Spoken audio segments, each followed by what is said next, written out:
Unlike the Black Hand, most other gangs opened up their ranks to all ethnic groups. And the gang bosses, men with names like Paolo Vaccarelli and Monk Eastman, stalked the sidewalks like urban warlords.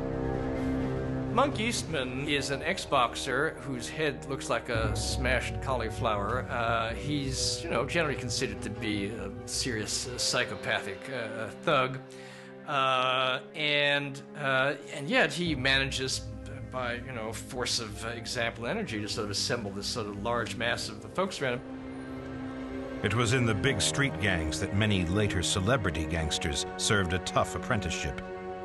Ben Siegel, Lucky Luciano, Meyer Lansky. The list goes on.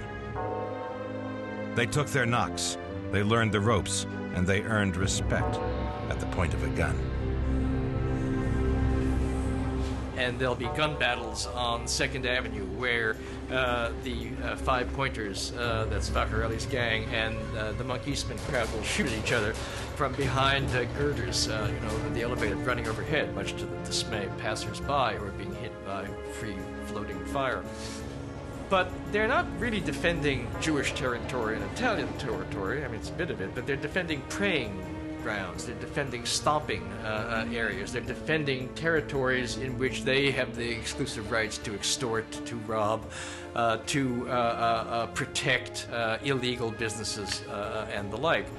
Murder and mayhem continued to find their way from the streets onto celluloid. Movie gangsters quickly became popular with the very people most likely to fall victim to real gangsters. In the red velvet darkness of Broadway's bijou theaters, the poor flocked to the silver screen and the dreams it offered.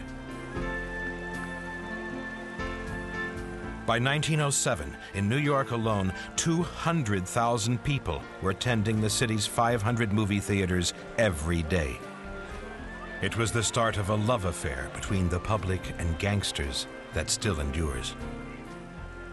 With such intense box office interest, filmmakers began hunting for ever more exciting twists to the gangster story.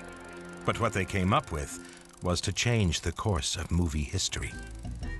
Gangsters were the guys who lived life by their own rules. Gangsters were kings of the heap. If they wanted something, they took it.